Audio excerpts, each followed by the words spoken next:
All right, let's bring in our guest. I've given thanks for this man ever since 1988 when the Cowboys drafted him. And if he ever shows up, he will be my very first pick in any Turkey Bowl I ever play. And he's a 3-time Super Bowl champ. He's a Pro Football Hall of Famer. Even more impressive, he has his very own YouTube channel, The Playmaker, Michael Irvin. What's happening, Michael? What's up, man? It's always good to chat with you. And honestly, I appreciate you putting that little plug in for my YouTube channel, because I'm learning these new waves and these new platforms. And the one thing, and you know this, the good thing about it is you get to be raw and real, you know, on these platforms, on this platform as you could, as opposed to when we're in these stations and networks. So right. I like that part about it. Well, we're raw and real here. Let as many F-bombs as you want go. I appreciate you coming on. But, you know, I was thinking while watching the Thanksgiving games and these players sacrificing the holiday to work, essentially to work. But some players I've interviewed loved it and some hate it. You come from an enormous family, right? Like you have 16 siblings. It must have come as a big relief for you playing on Thanksgiving. You probably saved like tens of thousands of dollars, right? Right. Well, but I still had to spend the money on the tickets. Oh, and then the flights there. Oh no. And then it, you know, I put them all up in the house when I was playing, and then they come in the hotel. I was like, well, shit. Well, let me ask you though, did you ever eat the turkey legs the broadcast team gives you after the game? I feel like that's nearly as good as going to Disneyland, getting a massive turkey leg. No, getting the turkey leg is as good. But biting into it, man. I think one year Emmett or the offensive line got it, one of them. And I remember them coming back into the locker room saying that was the driest ass turkey they ever ate in their life. Now, they were just out on TV talking. Right. Came right back in the locker room and said, man, that was the driest. I said, you know they can't cook turkey. Turkey, you gotta know how to cook turkey to keep the juices in. Everybody doesn't know how to do that. So you got to be careful with it. So you're saying the prop turkey they have, even though it was cooked, sitting out there for 4 hours, wasn't up to standards. Wow.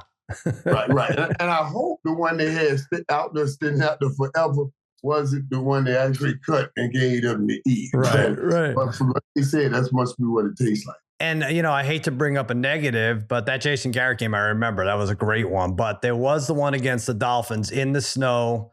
The blocked field goal, Stojanovic and Leon Lett jumps on that. Yeah. What did you did you talk to him after the game, or was everyone like, what the hell are you doing? Yo, let me tell you something now. Let me set the scene for you. You know, remember Jimmy had this reputation of mess up, I'll cut you just like this on the spot. You know, he's cut guys before on the spot. And I remember, you know, we were right after that game, we're walking in. And I'm worried. I go in, I see Leon crying, crying, poor fella. He cried on the ground. I said, hey man, Coach already told me. Because Coach came and talked to me. He said, hey, he's good. I told Leon he's good. I'm not going to cut him. I'm like, why are you crying so hard, man? You're not going to get cut. What's going on? I blew the game for it. I said, Cat, don't worry about it. Leon, we call him Big Cat. I said, don't worry about it, Big Cat. Don't worry about it. Yeah. I said, listen to me, though. Listen. I said, from here on out, you're going to be famous on every Thanksgiving. They're going to play that clip. I swear to you, I told him that then. Why he's boo-hoo crying. He looked up at me like, what are you doing? We cry, right? Now, 4 or 5 years later, we're both out of football. I'm retired. I'm coming on TV every Sunday setting up the clip. I call him every Thursday, every Thanksgiving. Hey, man, we starting the show with that clip. I said, can you believe I said that then? And I'm the one even starting shows with that shit? Can you believe it? He said, man, you know, that's how amazing that was to me. That really is a piece of history.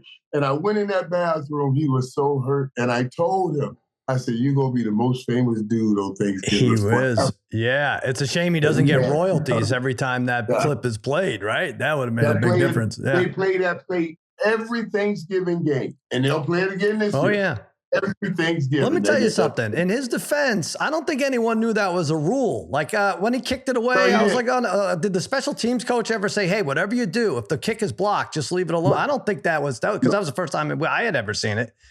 And that's what we talked about in the locker room. I didn't know either. Right. I thought it's like a punt. No matter who gets it, it's still our ball. Mm-hmm. You see what I mean? So no, when they kick it, I guess I still don't know the rule. Went past the line of scrimmage. I don't think that's what it was. Yeah. Right. Went past the line of scrimmage. And then when he touched it, oh my God. Mm-hmm. And Big Cat's he's the greatest dude in the world, man. We went on to win a Super Bowl. That's right. That's right. But Big Cat's the greatest dude in the world. So we get to talk about him every year. Yep. Our Cowboys, sadly, are not making the playoffs. I hate to break it to you, but they're not getting there without Dak, and too slow a start, and all the other teams are better. Those are the three main problems. But let me ask you this. I have a lot of friends who are like, let's just root against them so you get a better draft pick. As a former player and a super fan, I have trouble doing this. Do you have trouble? Can you root against them at this point for better draft positioning? I've always, since 1988, on Sundays, I've been in conflict. I've had to beat somebody's ass on the football field when I was playing for the Cowboys. And then as soon as I retired, I went right into TV. So every Sunday, I've been defending my Cowboys. So I've been in conflict. I took off this year to have a year to be at my restaurant watching the game with football, with Cowboy fans. Right. And this the shit I get. Yeah. It's this year that I'm taking it. And now when I finally say, okay, maybe they have something here. Maybe it's time to just worry about the draft pick. Let's just lose the rest of these games, and maybe we can get Shador and Dion come in. We get them both. I know Dion wants to stay in Colorado, but I asked if you had a chance to coach your son, would that make a difference? That would make a difference.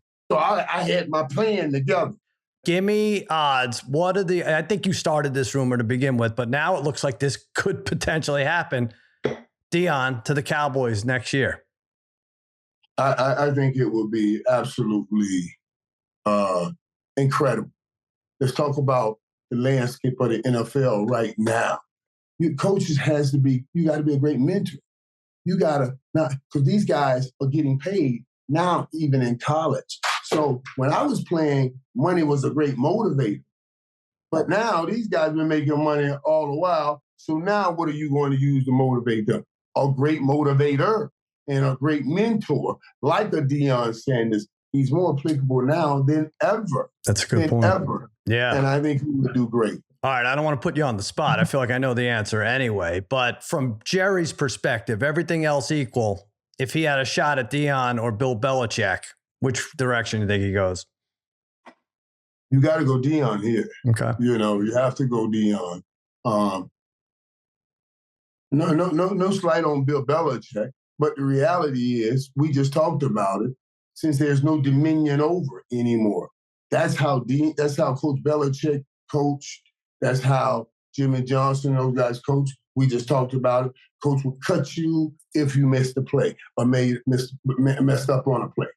Those days are gone because these contracts are guaranteed in such big numbers. So it's not about having dominion over players. You got to know how to work with every player, work with each player.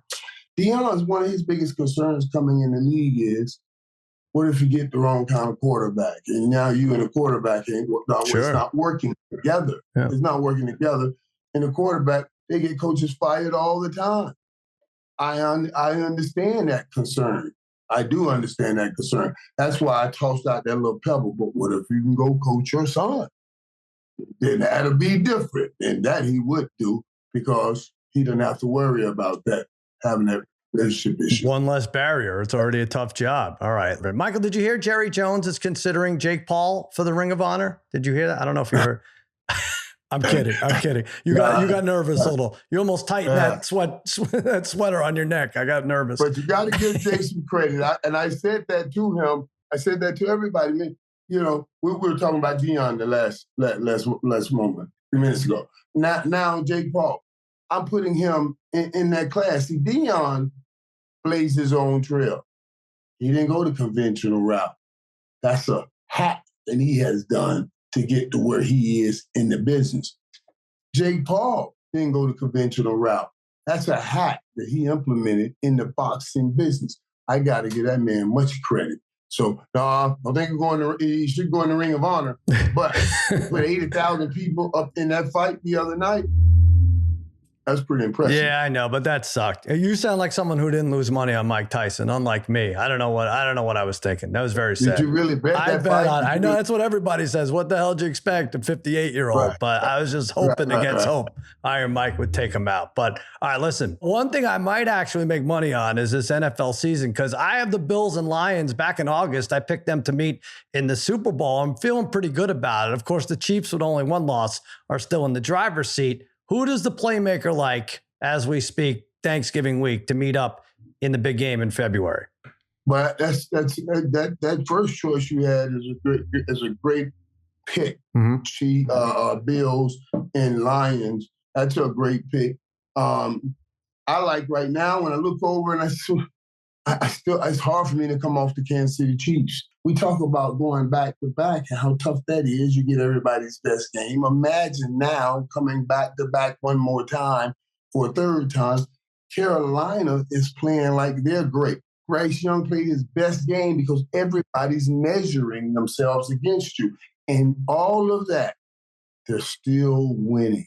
They're still winning. But I like your pick with the Bills. That'll be my second, even over right now the Ravens. And I like the Lions on the other side. Now, tell us once and for all, is the MVP a quarterback award, or does Saquon Barkley, who's having just a magnificent season, have a shot at it? And it's crazy. I know last time, I think Adrian Peterson, in 2011 he got it? That was it, yeah. Well, back then. And really, so they need to just make a quarterback award, top quarterback, and make that an award, and then really make this an MVP award. If we make it a real MVP, let us do a quarterback award, and then move the quarterbacks, and just whatever, do an MVP. I would love that. I like that idea. I like that. Yeah, because the last couple of years, your wide receiver brethren, it was like Tyreek Hill and Justin Jefferson were having great years, but they didn't have a chance because the quarterback was the winner. Yeah. Let's put the top quarterback and then an MVP on the team. We understand the value of a quarterback. So the top quarterback award would be a big award. But the value, the MVP, I would like to see the best out of everybody else. Who's the MVP on their team? I would love that. All right, one quarterback that's not winning MVP this year, I'm pretty sure, is Aaron Rodgers. Are you surprised at all that the Aaron Rodgers-led Jets are falling apart? Or is this something that you could have predicted? No, I did predict it. I knew that the Jets were going to. Not that they could not have success. It was the approach they took towards success was going to assure them of failure. They wanted to come in. Let me tell you how I explain this. I was telling someone this the other day. Okay, Pittsburgh has an identity. Mike Tomlin, that's what it was. Pittsburgh took an old Super Bowl winning quarterback that was all pro and everything, and added it to what they do. They say, hey, listen, just hand the ball off. Don't make mistakes. You are part of what we do. New York took an old quarterback, MVP, Super Bowl winning quarterback, and said, we're going to ride your arm to a Super Bowl. Now, if New York had taken Aaron and said, we just want you, put us in the right play, and don't make mistakes. Aaron hadn't thrown for 300 yards in years, even when he was in Green Bay. And you bring him over here and you try to throw the ball all over the field, it's not going to work. If you play great defense like they were doing the year before this and have a good run game and let that be your base and let Aaron Rodgers be added to it like Pittsburgh added Russell Wilson, then you could have been in a different place. But they did everything to set up Aaron Rodgers to prove to everybody they jumped in his fight. I'm going to prove y'all I can still play. I can still throw the ball. I'm still the MVP. No, you're not. Right. And you should been added, and you shouldn't have been the main protagonist of that show. I agree with you. I just don't think you understand the power of ayahuasca. That wasn't a popular drug back in the days, right? You hadn't even heard of it. I hadn't heard of that one enough, but it sounds like something, man. He had to do what Brady did, right, as far as he saw it. But we got spoiled by Brady, I think is the problem, what happened. But all right. Yeah, but Brady went to a great team with a great team. Brady got a great team, and then he put it together. And then he did certain little things, that people don't ever talk about. Like when Brady got there, this one tight end was going to, say because Grunt was coming and he was going to retire. Brady goes and sit over his house and talk to him and say, listen, I'm going to draw up this play for you, this play. I want you to focus on this play. And the guy had a great year. That's leadership. Yeah. The guy wanted out. He was asking to leave. And Brady went and talked to him and said, no, went and talked to everybody and gave them their role. Went and sat down with them, spend time with them, eat with them. Aaron is on this retreat you're talking about. I always say to people, you can't do this and then in the fourth quarter come to these kids. Come on, man. Let's go. Give me something. What do you have? The kids, you haven't seen them all season. They don't even really know you. And they're sitting there looking at you like, you make $50 million. I'm making $400,000. You go win the damn game. I know. Why are you yelling at me? It voids you of leadership. Now, if you spend that off season, what I told you Brady is doing, or go to one of their events that they're putting on in their hometown, not charging, just show up. Then you got the right. And you'll have the authority to say anything you want to him in the fourth quarter, and he'll respond. Yeah. He'll respond. But you can't be going on retreats. No. And you can come back and these guys going to play for you. But I don't ever think, let me tell you, and I tried to tell Dak and these other guys, I don't know why they can't do this. Why they don't take this page from Tom Brady. Tom Brady didn't miss any money. But we always heard he took less money. Patrick Mahomes, I don't know how the hell this works. He signed for $500 million. And what did everybody say? He signed a team-friendly deal. He left money on the table for his teammates. Rather it's true or not, it's the fact that you put it out there that gives you the authority to say stuff to these dudes in the fourth quarter. Like, I'm here because I want to be. I left money on the table to get you here. Let's get our shit together and go. You're right. That's what those two has done, put together. And I don't know why nobody's caught that. Nobody, the two greatest to ever play our game is known for leaving money on the table. And these other quarterbacks got these damn agents who's trying to build their empire and they're not selling the same message to your teammates and you. I don't know. No, I'm with you. And by the way, I think that's smart. I think I'm going to use that around the house. I'm going to go tell the family, hey, you know what? I'm leaving a lot of money on the table staying here with you people. I could leave in a second, but we'll see. All right, Michael. That's another thing, though. You have to leave a lot of money on the table when you leave them too. Right, all right. You're going to have to go make a lot of money, but you got to leave a lot on the table. I'll leave it under the mattress, maybe not on the table. But all right, Michael, I have one more question for you. We call this Cousins Conundrum. Cousins Conundrum. All right, here it is. Cousins Conundrum. All right, it's Black Friday, and you are a representative of the Dallas Cowboys, and you are tasked. You know what Black Friday is. You go around, you shop, but this time it's at the NFL outlet store. So you're essentially a general manager, and you get to pick a quarterback, a running back, a wide receiver, and a defensive standout that's currently on another NFL roster. But you'll be adding them to the Cowboys next season. You understand? You have 30 seconds. I get to pick. You're running through. I get to pick a quarterback, running back, wide receiver, and a defensive standout. 4 players. 30 seconds. Grab your cart. Go. Anybody. Wait, anybody? Anybody. Oh, man. My defensive player is going to be T.J. Watt. I'm going to go right there. I'm going to start there. I'm coming back. I'm taking Justin Jefferson at wide receiver. I'm taking Saquon Barkley now at running back. And my quarterback, I'm taking Patrick Mahomes. Oh, man. Was that too easy? Maybe that was too easy for a That was conundrum. way too easy. Really? First of all, I'm taking Patrick Mahomes over. That's a different dude there. Yeah. Patrick Mahomes is a different dude. But yeah, that's easy. That's easy. Damn. Especially right now. Yeah. You got a quarterback right. running by what? Can you imagine that? Patrick Mahomes, Saquon Barkley, and Justin Jefferson. Yeah. All right. Well, you got me. I try to stump you, man. You got through the outlet in about 18 seconds. Good job by you. That would be But I talk football each and every day. That's all I do. Listen, you do it. You're the playmaker. Subscribe to Michael Irvin's YouTube page. It's out there. Michael Irvin, you're the best. Thanks again, as always. I appreciate it. Appreciate you, Sal. Always, man. Thanks, man.